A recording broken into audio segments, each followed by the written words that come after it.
6 years ago, I absolutely fell apart. It was my junior year of college, and I was a total mess. My anxiety and depression ran rampant, exacerbated by the customary binge drinking and partying of fraternity life. I was systematically sabotaging my relationship with my girlfriend at the time, who was blindsided by the veracity of my destructive ways. And above all, I just fucking hated myself. I had all but turned my back on the idea of therapy, which had saved me back in high school, believing that I had left all my emotional issues at home behind. But, as it goes in life, my problems eventually caught up with me.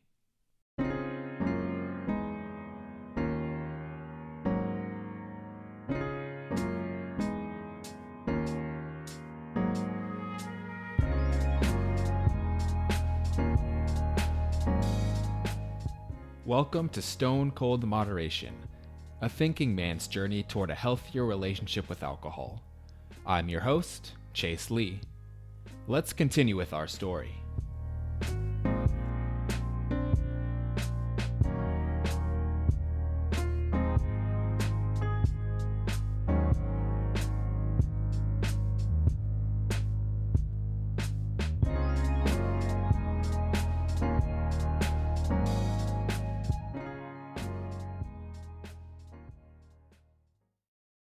I was holding on by a thread and drinking a shit ton, and I was doing it in increasingly damaging and abrasive ways.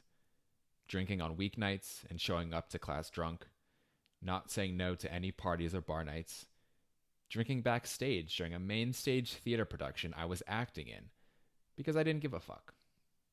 Not to mention the drunk driving. I couldn't control myself and I didn't want to. When I was sober, I was irritable and combative. I was failing 2 of my courses and failing in my relationship. With my girlfriend, I vacillated between aloof, contentious, and straight up douchebag.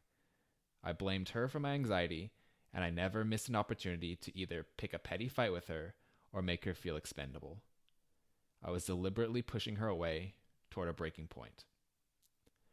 Finally, I decided to do the one thing I knew would be the final nail in the coffin. I got very drunk one night, went to a party, and cheated on her. It was an utterly abhorrent move, and I paid for it. She had finally had enough, and that was it. The destruction was complete. Never before had I behaved in such a selfish and despicable way, and never before had I ever hurt someone to that degree. I was barely recognizable to myself. For my entire life, I had seen myself as a do-gooder, as someone who did right by others. Yet here I was, viciously hurting someone I truly cared about, and ruining a relationship in the process. I was lost, devastated, and I didn't know where to turn. My self-loathing was excruciating, almost tangible even. I felt like my skin was on fire. I wanted to jump out of my own body. I fantasized daily about crashing my car into the base of a highway overpass, or loading a handgun and pressing it against my head. I was delirious with anger and self-hatred. It was incredibly painful. Luckily, I managed to think through it, not to mention that I had some wonderful people close to me who kept me from jumping off a cliff, literally and figuratively. I decided that I would change, and I'd make sure that some good would come out of this mess I'd made. I was able to channel the inertia generated by my self-contempt into trying to figure out how I could become a better person. As the school year ended, I decided I needed a reset. The first thing to go would be the alcohol. I knew that my drinking was not to blame for my repulsive behavior, but it was clear that it hadn't helped. So I went to my first AA meeting.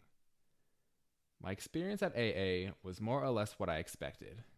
I was met with a friendly grin and a firm handshake. I met some very fascinating people with some very valuable wisdom to share. But I never felt like I fit in. I had never really considered myself an addict or an alcoholic, and I still don't. And I was never into hard drugs. I was still young, with my entire future ahead of me. And, simply put, I just didn't have any crazy stories. I didn't feel like I was on the level. I mean, the stories that these people were telling were unreal. They had been through some serious shit, and I was just a dumb college kid who couldn't get his head out of his ass.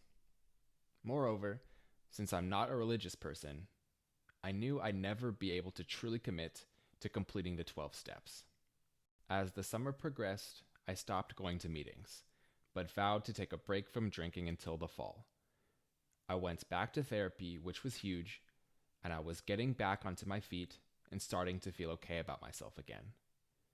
All things considered, I did pretty well that summer.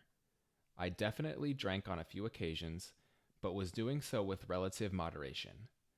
And although I was still brokenhearted and pretty damn melancholy all the time, I felt an internal calm that I hadn't felt in a long time. I knew that I was becoming better.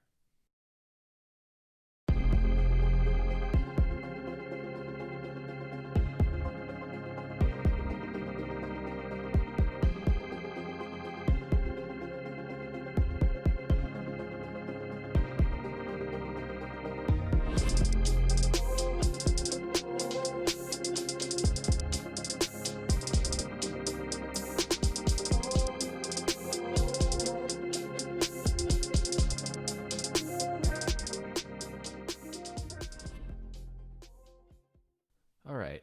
So there's two main reasons why I wanted to share that story.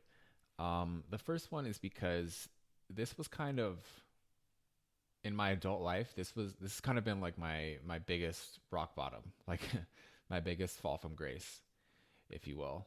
Um, it's definitely still one of the worst things that I've ever done.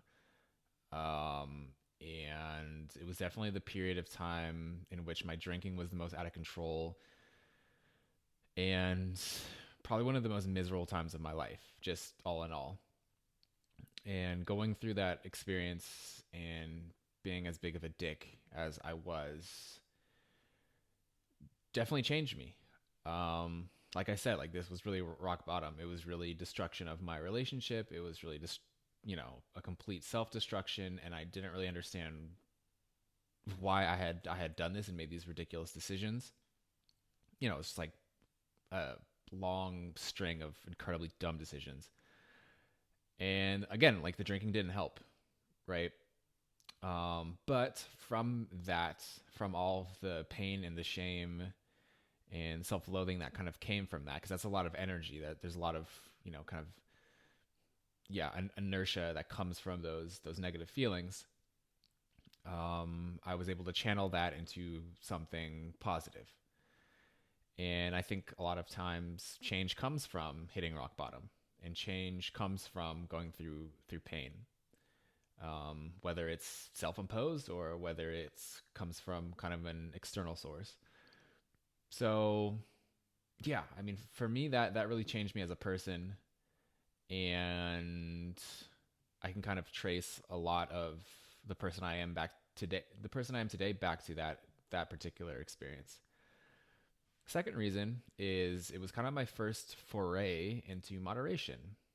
The summer before my senior year of college, after all of this happened, um, I was taking a break from drinking, and I probably drank on a few occasions. But when I did drink, it wasn't with the same velocity and the same aggression that I had been drinking before, the semester before. And I was a lot happier with that. I was a lot happier just being around with friends and just not feeling like I needed to, and feeling like I wanted to just lose control, and get really drunk.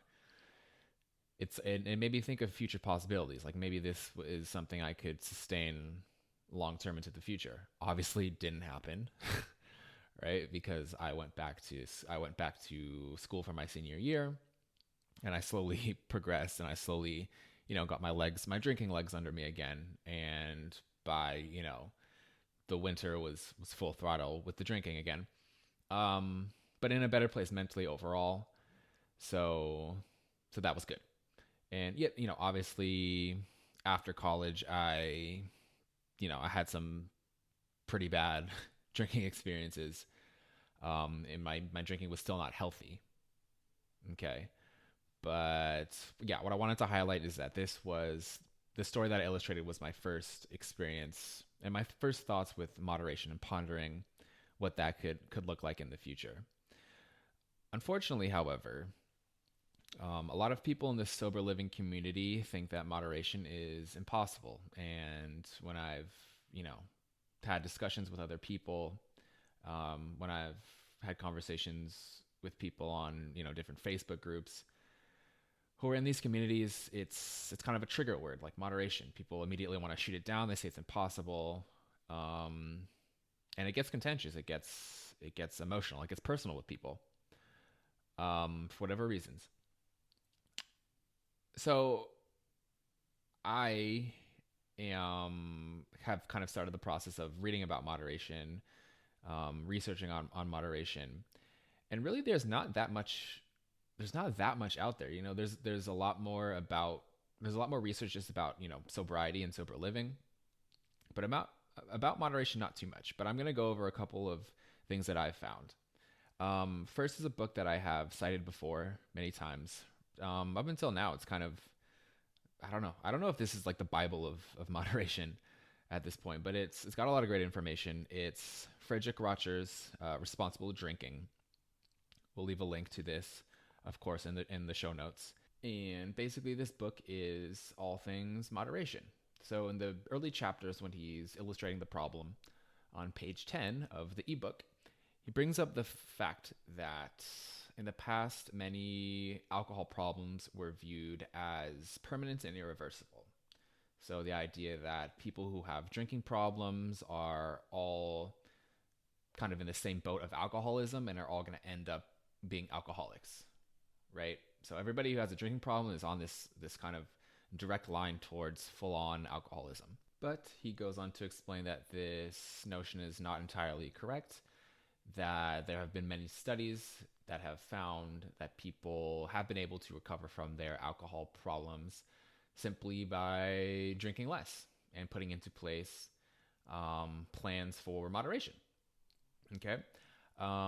Page 24 of Responsible Drinking, he cites a study by Mark and Linda Sobel from the Addictions Research Foundation of Toronto.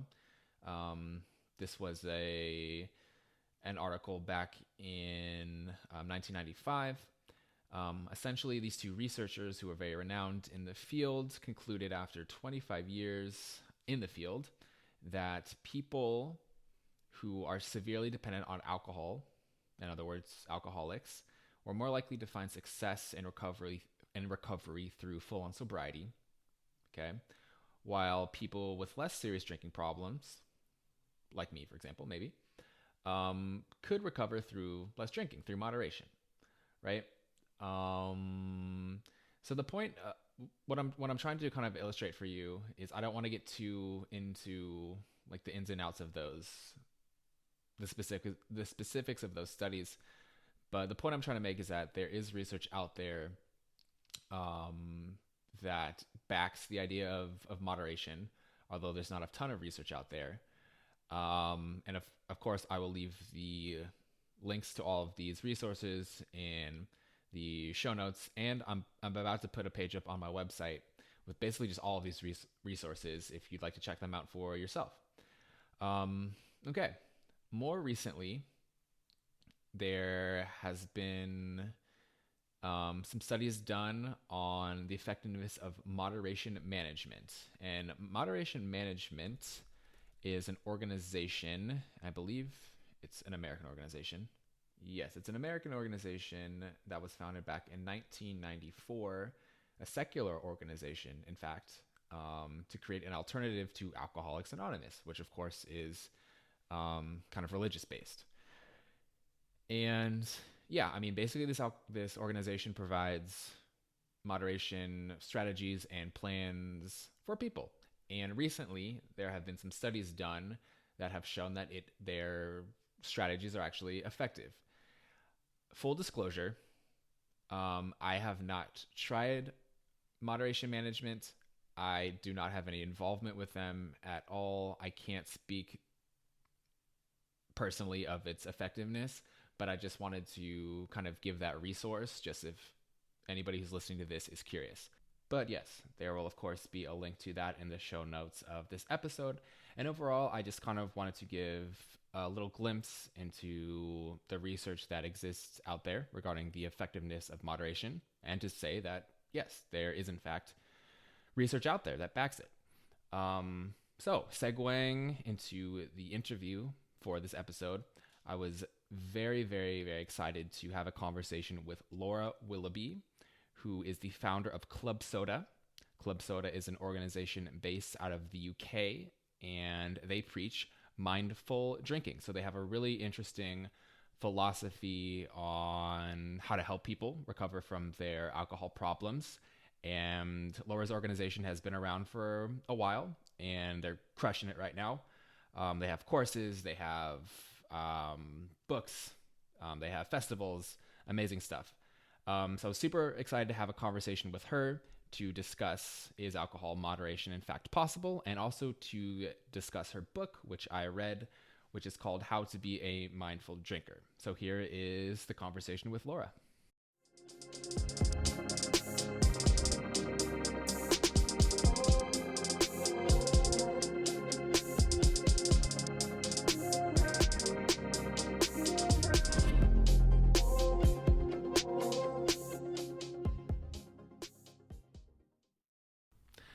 All right, so next up on the show, we have Laura Willoughby, who is the founder of Club Soda. How are you doing, Laura? I'm great, thank you. Thank you so much for being here today. Before we get into the questions, would you just like to take a minute to introduce yourself, talk about who you are, where you are, and your organization? Yeah, so Club Soda I describe as a mindful drinking movement. We've been going for 5 years, and our aim always was to create something that felt a little bit like a diet club, but with booze, because I felt that that's what was missing out there when I gave up drinking, which was something that would support me to do a self-guided journey. So that's where Club Soda came from to begin with, and our goal is to help people with whatever their goal is. So it's not my job to tell anybody what to do. So if your goal is to moderate or just take a break or go alcohol free, we're there to help you. And actually, broadly, all the behaviour change techniques are the same, just the outcome's different. So that's where we started. But because of that, our members are people who still want to go out to pubs and bars and restaurants. So we now have a drinks and venue guide called clubsodaguide.com, and we also run the Mindful Drinking Festivals, which are big alcohol-free drinks festivals we run across the UK, which has all sorts of inspiration and other things that you can do. Yeah, your philosophy for me seems a lot less stringent, so to speak, than a lot of other philosophies that you'll find out there in the sober living community, which is one reason that I responded so well to it. In the book that I just read, your book I believe it's called Club Soda as well, correct? It's written by the Club Soda community, and it's how to be a mindful drinker. And I think the reason why our philosophy is very different is because I've got a politics background, right? And so I have a strong belief that nobody should tell anybody what to do, and that it's all about choices.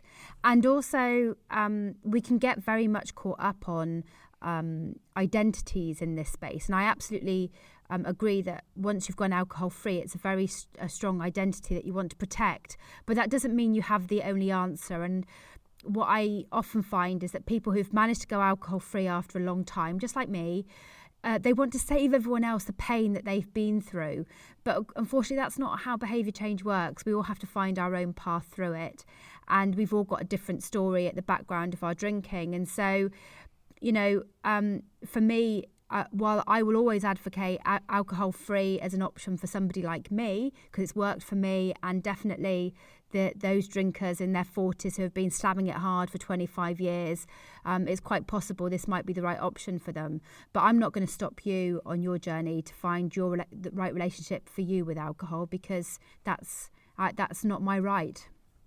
So you guys don't actually use the word alcoholism or alcoholic. You guys, that's kind of just not in your vernacular. So where did that decision come from to avoid using that language? Quite easy, really, which is, as words in Britain, they're very different. They have very different connotations and meanings. They're actually not medical terms. You wouldn't find a medical practitioner saying, oh, you're an alcoholic. It's an identity and not a medical term. And in the UK, it's heavily loaded language. I mean, we don't have... The word alcoholic often stems from AA. Britain's relationship with AA is very different to the States. And the word alcoholism comes with all sorts of stigma. And it's ridiculous because, of course, you can't draw a line and say, you're an alcoholic and I'm not, but we all drink alcohol. That's not possible. There's dependent drinkers, there's physically dependent drinkers, there's psychologically dependent drinkers, and there are all sorts of other drinkers in between. And it's not so binary. So it's actually quite a misleading term, and it actually stops people from looking for help because they think they either have to be a rolling in the gutter alcoholic or not, and one's normal and the other isn't. And so we don't use that word because it doesn't really suit the people that we support and help. It's not an identity that they want, and it's also not an identity that supports them to change their drinking habits.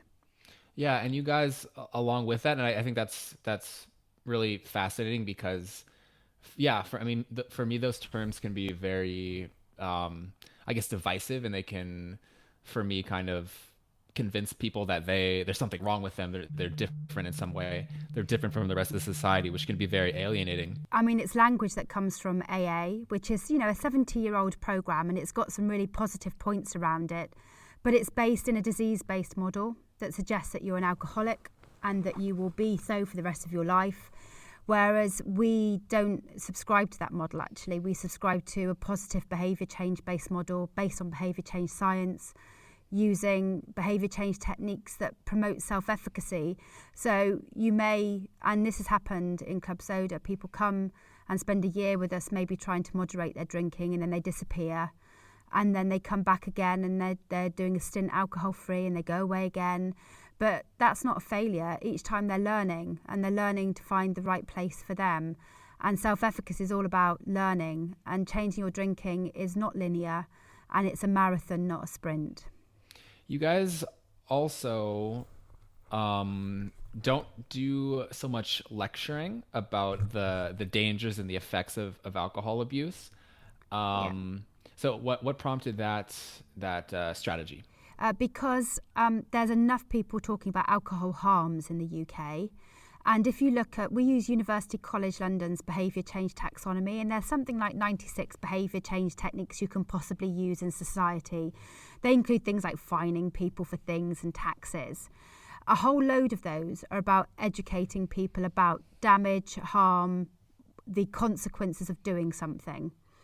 But what we found, if you're going to help someone do a self-guided journey and give them the tools to take them on a longer journey, then you need to look at the positives of change. So we only talk about the positives of change. Yeah, I mean, the government do a lot of work on talking about the harms of alcohol. The Drink Aware Trust, which is a charity here in the UK, which is funded by the drinks industry, talk about alcohol harms. And Alcohol Change, which is a big charity, talk about alcohol harms.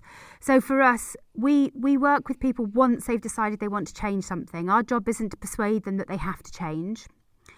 And so once somebody's in a position where they want to change their drinking, then what you need to do is to give them positive and supportive reasons to change and to keep changing. So we don't need to tell our members that alcohol harms them. They already know. That's why they're with us. So we need to focus on the future. What's the life you want to lead? How does alcohol fit into that? How can you make a change? What can you do instead? How do you plan each day to make sure that you get, you can distract yourself from those feelings of cravings? How do you learn to socialise? Can life be better? Oh, yes, it can. So those are the things that we focus on. And that's why we very deliberately have the philosophy that we do. Yeah. And that, for me, that kind of resonates because, I had the experience of being in middle school and having people come in and like former drug addicts and whatnot, and kind of hammering out, kind of trying to scare us into not doing drugs, right? which doesn't really work so well. I mean, it's obviously educational at that age, but yeah, I feel like there's a limit to how successful that. Yeah, it's one method, and if you if when you're drinking, you continue to say, well, I'm drinking, I'm worried about it, but I'm not as bad as that guy who lost his job and ended up in the gutter, then you don't ever approach your drinking in a way that says, well, you don't have to have hit rock bottom in order to change your drinking. The fact that it's affecting my mental health, my energy, meaning that I'm putting on weight, maybe affecting diabetes and other things, those are personal to you, and they are just as good reasons to change your drinking, and you don't have to have reached some sort of rock bottom and your whole life has to be destroyed. And in fact, most of Club Soda members are people who are holding down their jobs, doing really important things, but knowing that alcohol is impacting on them in some way, and it's a relationship that they want to reevaluate. I wanted to ask you about some other specific strategies that you offer in your book.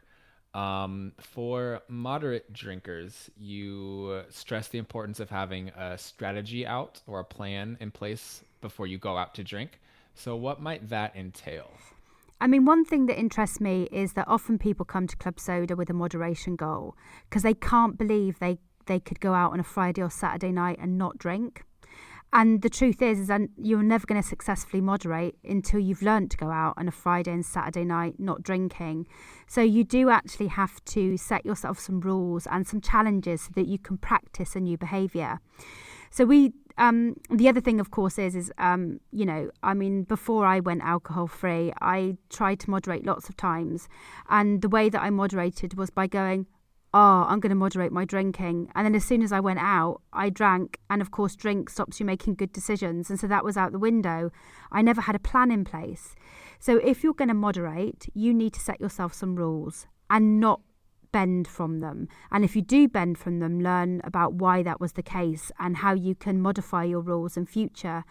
So that might be that you take, 4 or 5 days off drinking during the week, that you set a limit for the number of drinks you'll have in an evening. You might say that I'm going to start my evening with 2 alcohol-free drinks in order to see if this is an evening I want to stay at.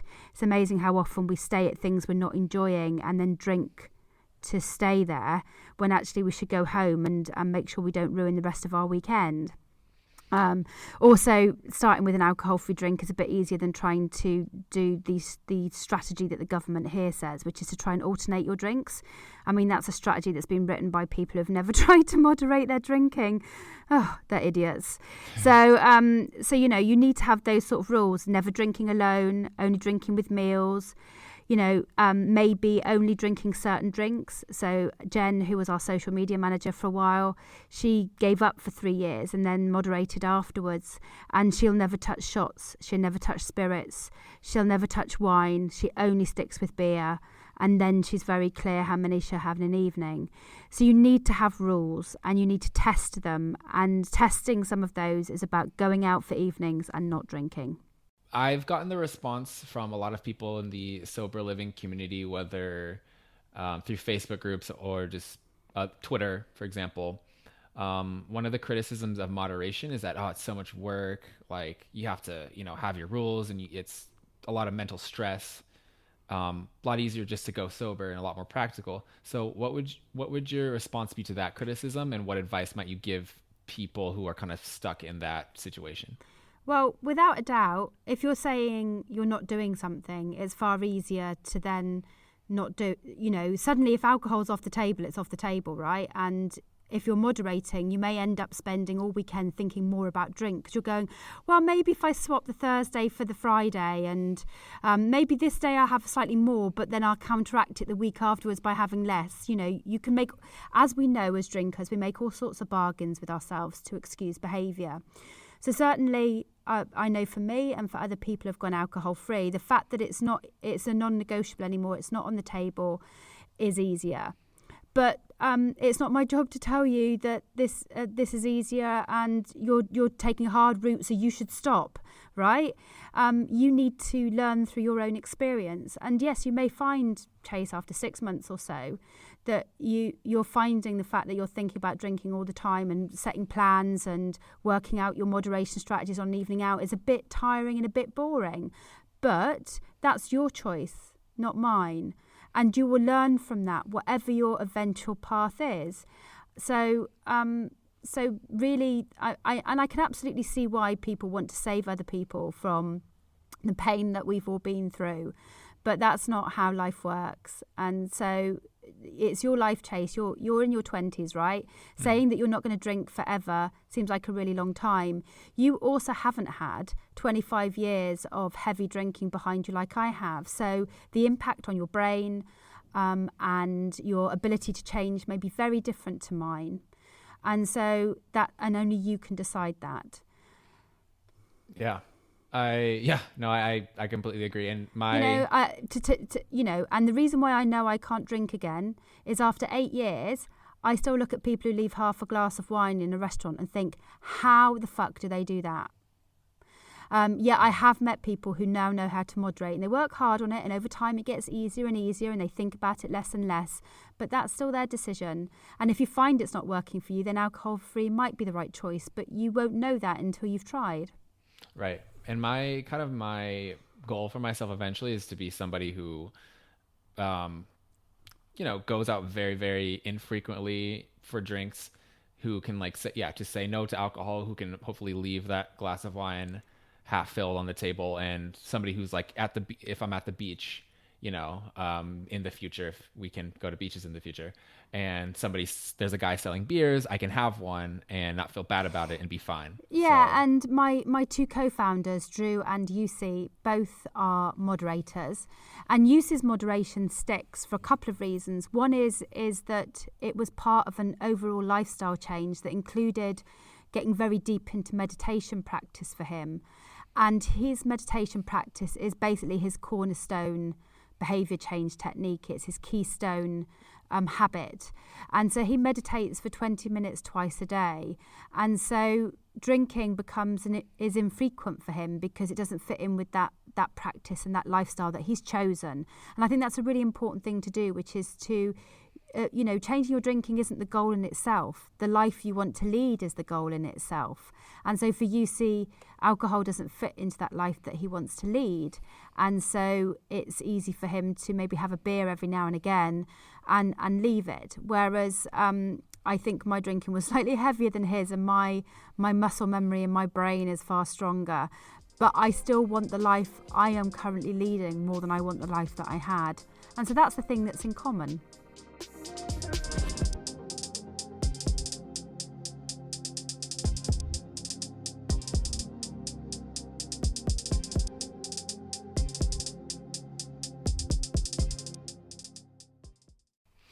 Yeah, and you've mentioned a little bit about kind of like your drinking in the past, and I probably should have asked you this to start the interview, but I don't know, would you be willing to just like take a minute to kind of describe how you were as a drinker and kind of your journey to eventually becoming, embracing the sober-free lifestyle and starting your organization? Yeah, so I was always a big drinker. I started at 14, which is a lot harder to do these days. And I'm my father's daughter, he drank a lot, and actually it killed him at a very early age.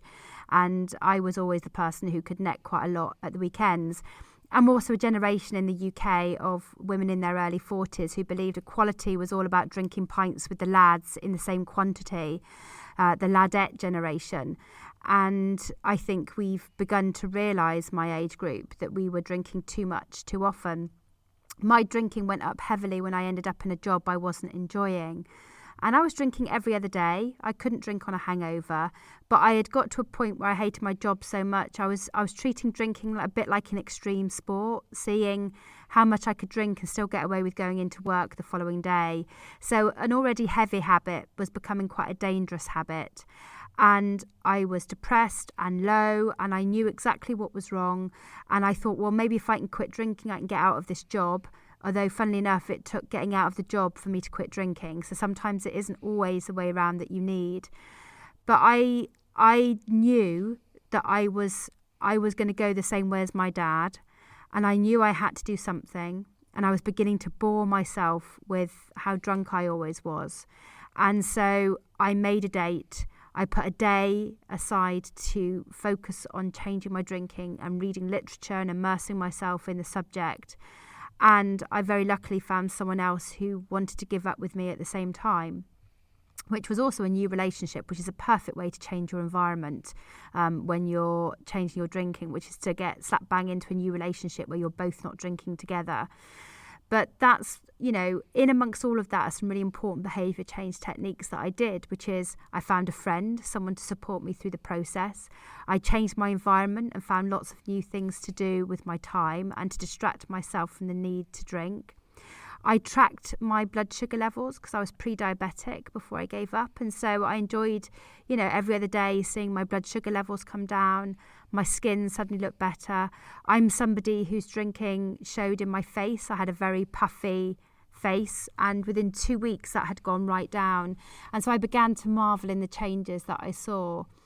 And then at 3 months, I was volunteering on the Olympics. So you can imagine, I think 3 months is a beautiful time to change your drinking because some of those withdrawal symptoms have gone. And by the time I got to the Olympics and volunteered on the Olympics, I thought I was one of the athletes, I can tell you. I couldn't believe I was at the Olympic Park at 6 a.m. And so suddenly the life that I wanted opened up in front of me very readily. And that was really important for me. And I do think that even if you're looking to moderate, taking a month off at least, but 3 months off to begin with, will really begin to give you a real sense of and a real look into what life without alcohol feels like, so you can then begin to make some better informed decisions. Yeah, and I think your story resonated with me because, like you were saying, like you weren't somebody who was drinking every single day. You weren't drunk at every waking moment of the day, right? But you still knew that you had a problem, and I think you still kind of realized that alcohol was a big problem in your life. Am I correct? And I kind of feel the same way about my drinking in the past because I was somebody who was maybe drinking on 2-3 occasions per month, but was binge drinking so badly that it was still having such a negative impact in my life and influencing me so negatively on a day-to-day basis. I mean, if you're listening to this podcast, it means that you know that alcohol is impacting on you a way that you're not happy with. And the only way to deal with that is to do something. And my advice is it doesn't matter what that is, but make it something. Set yourself some rules and try some moderation, or take a week off, take a weekend off, but do something because nothing will change unless you do something. Yes. I completely agree with that. Yeah. And again, like, thank you so much for sharing your story because not everybody is completely willing to kind of open up about those kind of things. But so thank you for that. That's no problem at all. Yeah. And one really, I think, unique part of your book and about your organization is that you kind of promote an entire lifestyle around mindful drinking. It's not just one thing. So for example, you guys, a big part of your approach is promoting drinking high quality beverages, whether alcoholic or not. So why is that, selecting quality products for yourself, why is that an important part of mindful drinking? Well, putting things in your mouth that you like, I think, is very important. And what's happened here in the UK is that we've got we seem to be at the front of this wave of low and no drinks. We are the biggest market for it at the moment, which totally surprises me because we're a country that's very used to getting hammered all the time, and the fact that we are the first and most primary market for low and no alcohol drinks is quite funny. And we promote those for a couple of reasons. One is that drinks designed for adults that are alcohol free tend to be lower in sugar, lower in calories, and designed for an adult palate. So you can keep your traditions and your rituals of having a drink at the end of the day that feels like you're treating yourself, but change that to an alcohol-free drink, be it an alcohol-free wine, spirit, beer, or my favourite is a kombucha, for example. That's my go-to at the end of the day. It's my treat. I wouldn't drink it during the day because I've got tea and other things during the day. So I think that's quite important. And then we campaign for them to be included in pubs and bars and restaurants, which we've been quite successful at. And what's important to know is that when we talk to pubs and bars and restaurants, and this is why we talk about mindful drinking, we don't just say, you know what, there's 4 million people in the UK who don't drink, you should have something for them. We say there are 4 million people who don't drink, 8.6 million people who are trying to moderate their drinking in the UK. That's the people that will be trying this year to moderate. There are also people who are driving tonight, people who are going to the gym tomorrow morning, people who might want to come into a pub at lunchtime to have a pub lunch with their colleagues but can't drink during work hours because, you know, that's still not done anymore. So altogether, that market is massive. And if we want to keep people coming into our pubs and bars in the UK, you need to serve that community of people who are not drinking today. So for me, not drinking is all the time. For you, drinking is only a little bit of the time. But for other people, it might just not be today. And so as a group of allies, mindful drinkers, people who are allied in this space, we can get a bit more demanding. And I love it when consumers demand better. So, yeah. And kind of along those lines, you mentioned for you replacing like an alcoholic drink with kombucha. One of the really interesting strategies that for me was super thought-provoking. In the book, you guys talk about not just replacing the alcoholic drink with a non-alcoholic drink, but actually recreating kind of like the reward feelings that alcohol brings. So I think one of the examples in the book that you give is getting home on a Friday afternoon and having like a breathing session or like a yoga session to unwind instead of having the habitual drink. Yeah. Yeah. Or in my case, eating dessert. I never ate dessert when I was drinking, right? Because why would you eat dessert when you can have another glass of wine? Now, I always have the dessert.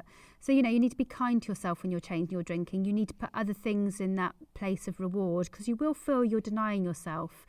You know, the same as if you're on a diet. The feeling of denial feels very strong and overwhelming. So you need to put new nourishing things in its place. Some of those will take time to learn and you may not enjoy, you know, doing mindfulness or other things.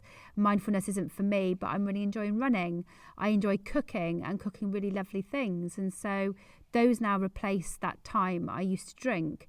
And drinking does take up and suck up an awful lot of your time. Yeah, and there's other activities that we can do that can actually give us the same like sensations and the same like pleasures, so to speak, like mentally as the alcohol consumption itself. Yeah, and ultimately it's about building the life that you want. So for me, giving up drinking was like 100 little epiphanies because I learned some stuff about myself. I learned joy in some very simple things when I only thought joy was possible through the bottom of a wine glass. And to find that I absolutely, you know, remembering the second half of a theatre production, wow, that's bloody amazing. Yeah. You know, apparently it's not my job to keep the whole of London's theatre industry going by drinking before, during and after the play. Who knew? Yeah, no, I hear you on that one. For me also, something that really hit home for me, and it's funny, but at the same time it's kind of scary, was the idea of the fuck it button that you guys bring up, which is to say you get to the point where you're like, okay, fuck it, for whatever reasons you submit to the pressure of drinking and then you say, fuck it, I'll drink. And I was so bad with this throughout my entire life. Really easy to get me to drink. So what are the keys to preventing the fuck it button from coming into play? Well, a couple of things are to understand your triggers, which is why reflecting on your drinking habits is really important, right? So understanding when you drink, where you drink, who you drink with, who might put you under more pressure, which situations might trigger you to want to drink more, what emotions make you want to drink, and what feelings might make you want to drink. I used to drink alcohol when I was thirsty, when I should have drunk water. You know, I drank alcohol when I was hungry, when I should have ate food. So begin to reflect on those and put if and when plans into place. So if I want a drink, maybe it's because I'm thirsty. So why don't I drink a pint of water first? Why don't I eat some food and nourish myself in those ways first?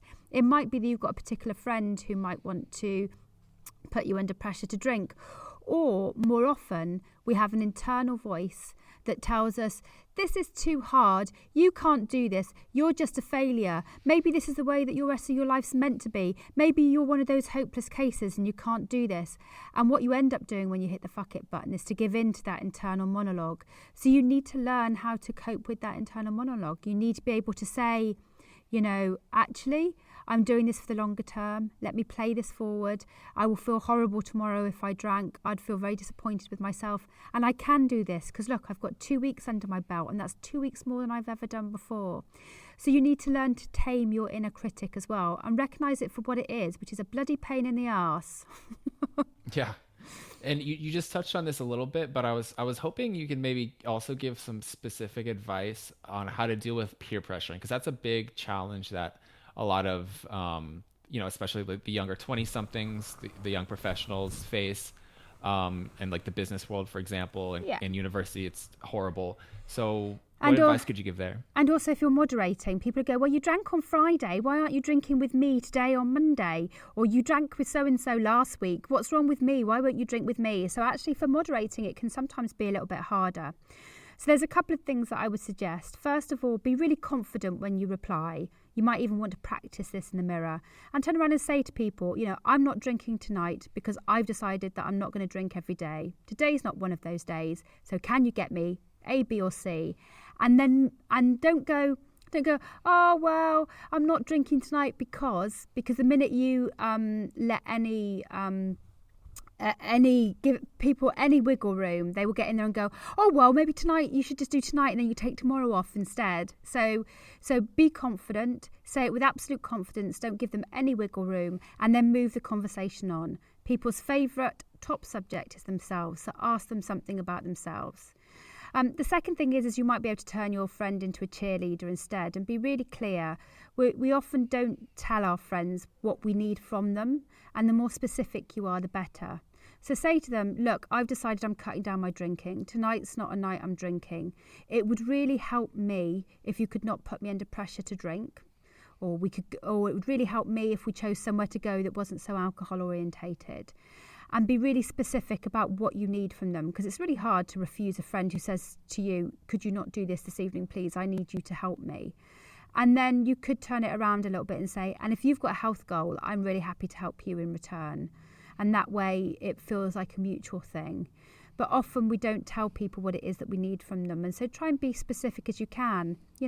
Could we do a night without alcohol and we could try some alcohol-free beers together and see what the best is, and then find out where we can go and drink them in the future so that when we go out, you can have something and I've got something, turn it into something that you can do together and mutually.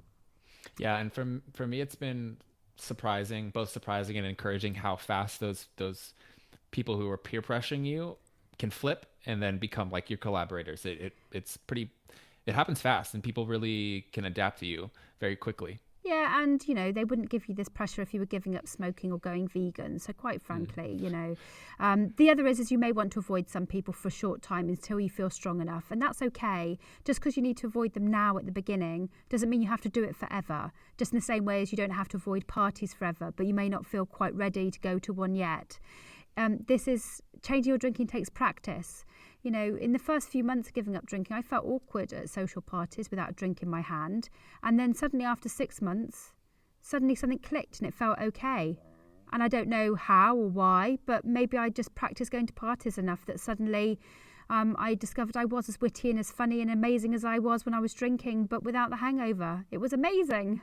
Yeah. No, being sober at social events, for like the first time is absolutely exhilarating. I can't stress that enough. But even more exhilarating is that you tend to go home when the party's nosedived. So you can go home at the appropriate time. And then you can wake up without a hangover and you feel so fucking smug. Yeah, and you have an actual day the next day. It's amazing. Yeah. Weekends are really long, aren't they? They are. There's so much time when you're not drunk or hungover. It's great. So last question for you today. This is more of just a general question. But I mean, for me, your methods, your methodology, and your kind of philosophy is very different from what I've seen so far. So, how is mindful drinking in a general sense different from other moderation strategies that exist out there? To be honest, I don't think we're very different. It's just that most people are running alcohol-free programs and not one that's about your choice and your goal, I guess, and that's what makes a difference. But we're actually using behaviour change science. You know, you could probably find and replace most of what we talk about with the word cake, and it would work. So we're science-based, and that's very important to me, because in the UK, and probably the same in the US, there are lots of people who promise to cure you with all sorts of methods. And unfortunately, the only people that can do this are yourselves. No one can cure you as much as we would all love it. There's some hard work to put into achieving the goal that you want. So our aim is to provide you with all the tools to learn and to do this yourself. And for me, that's quite important, because behaviour change doesn't come because you've managed to lock yourself away in rehab for 2 months. It can help, but it's not the only thing that makes it work. What makes it work is the effort that you put in, the tools and resources that you use to help you, the people you connect with to help you along the way. That's really important. That's like the superfood of behaviour change. And you need to get there. You need to put the work in, because that work will give you the self-efficacy to be able to deal with all of those difficult situations. So on that note, would you be able to just take a moment to tell the listeners where they can find you on social media, or your website, your book, et cetera, et cetera? Yeah, so you can find us on joinclubsoda.com, and our social media handles are at Join Club Soda. And we have a page on Facebook, like most people. We've got a podcast which you can find on Spotify and Apple and on our website. And our book is available internationally. It's called How to Be a Mindful Drinker, and it's on all countries' Amazons, I believe. Amazing. Thank you so much, Laura, for having this interview with me. So knowledgeable. No amazing. problem. Thank you so much. Anytime. Thank you, Chase. Thank you.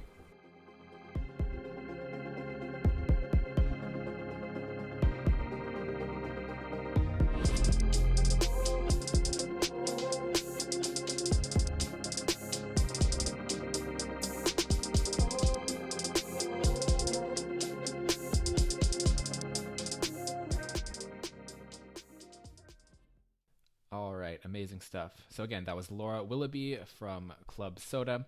Her book is called How to Be a Mindful Drinker. You can find it on Amazon. It's also in audio form on Audible.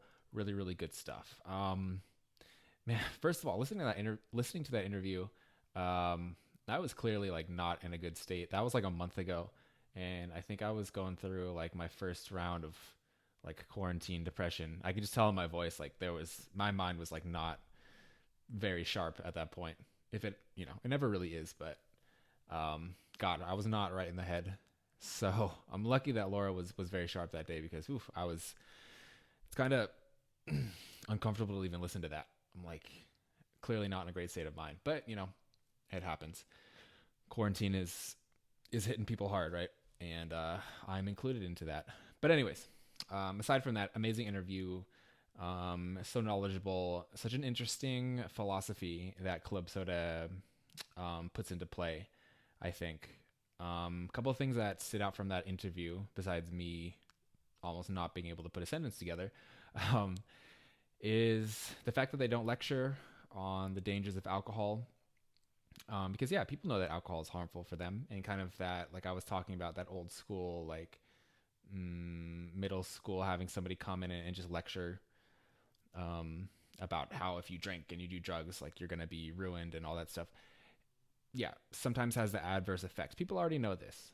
I did an episode on the effects of alcohol in the body and brain, just because I think there's a lot of information out there that people don't know about. That's the stuff that's not told to you, like as a young person, pertaining to alcohol as a carcinogen, how it's dangerous, puts you at greater risk of cancer, those kind of things. But I think it's really interesting that they don't try to lecture or preach. That's something that really works for me. And it's why I've subscribed to their stuff, and it's why I read their book. Um, the fact that they don't need to define alcoholic and they don't use the term alcoholic in their vernacular. It's interesting. I think it kind of takes away the power from alcohol, because I think a lot of what happens with a lot of people who define themselves as alcoholics is it's kind of this like dark cloud on your life, right? It's like all of a sudden you view yourself as like different and like this inescapable problem, because you've labeled yourself as this thing. And if you don't use that language, it really takes a lot of the power away from the alcohol itself. So I think that's really interesting that they do that, and I think it's effective, and a lot of people could benefit on that, recognizing that they have a problem but not seeing themselves as different or in some way inferior. Again, I love the pragmatism of having a strategy. She talked about having rules when you go out, practicing. It's like anything else. It's like any skill, any life skill. Anything in life that you want to get good at, you have to kind of practice. So practicing how to do moderation effectively is, it's something that you might need to do, something you might need to put work in and self-reflect on. I really love the pragmatism there. Definitely has worked for me, so I'm fully on board with that. And the last thing that really stood out to me, and it was just one phrase that she said when she was talking about her story with alcohol. She was talking about how her drinking was increasing, how she was drinking every other day. And I believe the words that she used were, I was boring myself with how drunk I was getting. Huh. That kind of struck a chord with me. Because a lot of people think that the opposite, right? It's the sober people who are boring. It's the people who can't have fun, or the people who don't drink a lot. But no, I can totally relate to that. Like, drinking a shit ton and being hungover all the time is incredibly boring. There's nothing more boring in this life than being hungover and on your ass all day, right? Like, nothing at all. But it's not what you think about, right? It's the people who are getting fucked up and partying hard. Those are the people who are fun. Those aren't the people those people aren't bored. Those people are having fun. But I experienced that. I experienced kind of like the boredom of being in this vicious cycle of drink, party, and then hungover as shit and being a vegetable for a very large portion of my life. That's boring. And again, you can have fun. You can have fun sober, like your parents said. So that line really resonated with me. That's good stuff.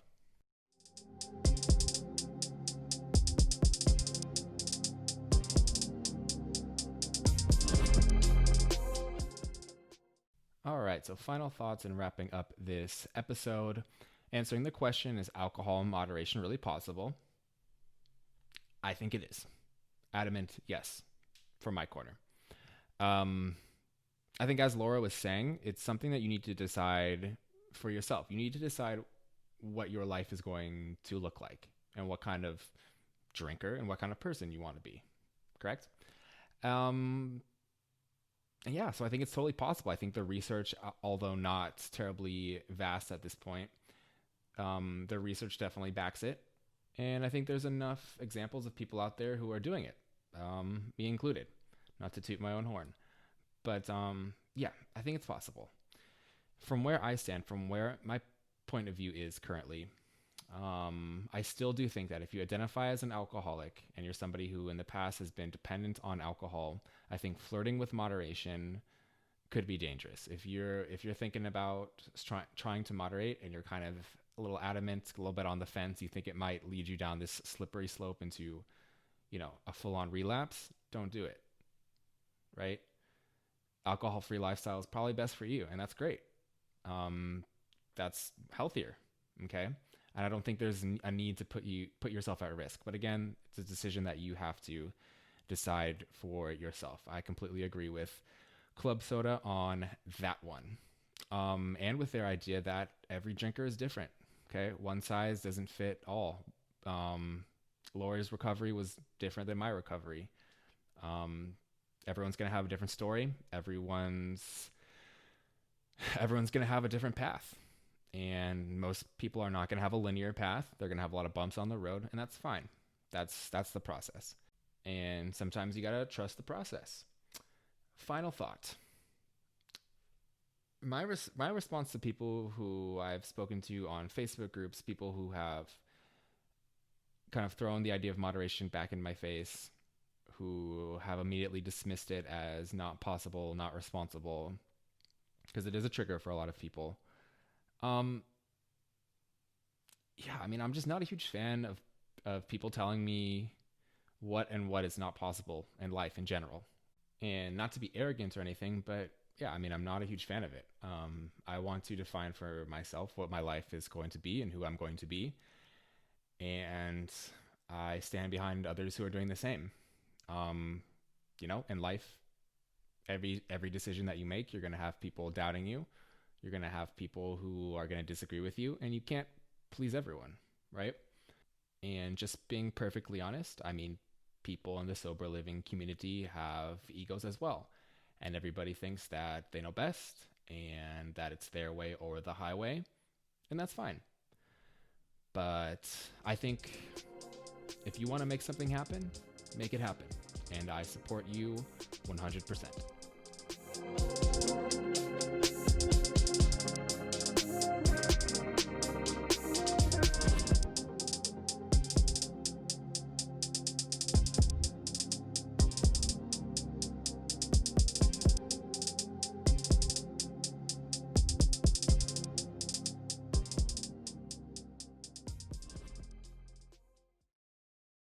According to an ancient Chinese proverb, he who asks a question is a fool for 5 minutes. He who does not ask a question remains a fool forever.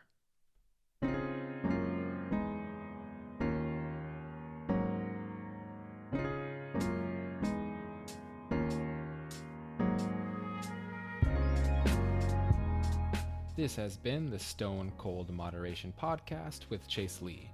Thanks for listening. Make sure to check out the complete show notes of this episode on stonecoldmoderation.com, where you can learn more about us. For access to more content, please subscribe to our YouTube channels, check us out on all other social media platforms, and make sure to tune in next time. We'll be talking about a moderation lifestyle versus alcohol-free living.